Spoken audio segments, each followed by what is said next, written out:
அதற்கு பிறகு இந்த காலையில் 9:30 மணிக்கு தான் வரலாம் என்று முடிவு செய்து விமானத்தில் டிக்கெட் பதிவு செய்திருந்தேன். ஆனால் இந்த கொடூரமான காட்சிகள் எல்லாம் தொலைக்காட்சியில் பார்த்தபோது எனக்கு மனசு கேட்கல, வீட்டில் இருக்கவே என்னால் முடியல. அதனாலதான் முன்கூட்டி போக வேண்டும் என்று திட்டமிட்டு 1 மணி அளவில் விமானத்தை பிடித்து இங்க வந்து சேர்ந்திருக்கிறேன். இரவில் தூங்க முடியவில்லையா? ஓடோடி வந்து விட்டாரா? அங்கே கள்ளக்குறிச்சியில் 70 பேர் கள்ளச்சாராயத்தில் இறந்த போது முதல்வர் இப்படி துடிக்கவில்லையே. நீதிமன்றமே கள்ளக்குறிச்சிக்கு ஸ்டாலின் செல்ல வேண்டுமென சொல்லிய போதும் கூட ஸ்டாலின் செல்லவில்லையே. கரூர் பெருந்துயரில் மட்டும் எப்படி சார் உங்களது உறக்கம் கலைந்தது? அரசியல், பிண அரசியல். இன்று நடந்திருக்கும் இந்த பெரும் துயரில் தாவேகாவினர் மீதான புகார்கள் ஒரு பக்கம் இருக்கட்டும், ஸ்டாலின் அரசின் அலட்சியமும் தோல்வியும் இந்த மரணத்திற்கு காரணம் என்பதை யாராலும் மறுக்க முடியாது. இது முதல் முறை அல்ல.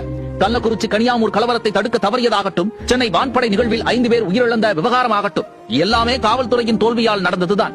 இன்றும் மரணம் நிகழ்ந்த பிறகு 27,000 பேர் வந்தார்கள் என கணக்கு சொல்லும் காவல்துறைக்கு அங்கே அவ்வளவு கூட்டம் இருக்கிறது என இரவு 7 மணிக்கு தான் தெரிந்ததா?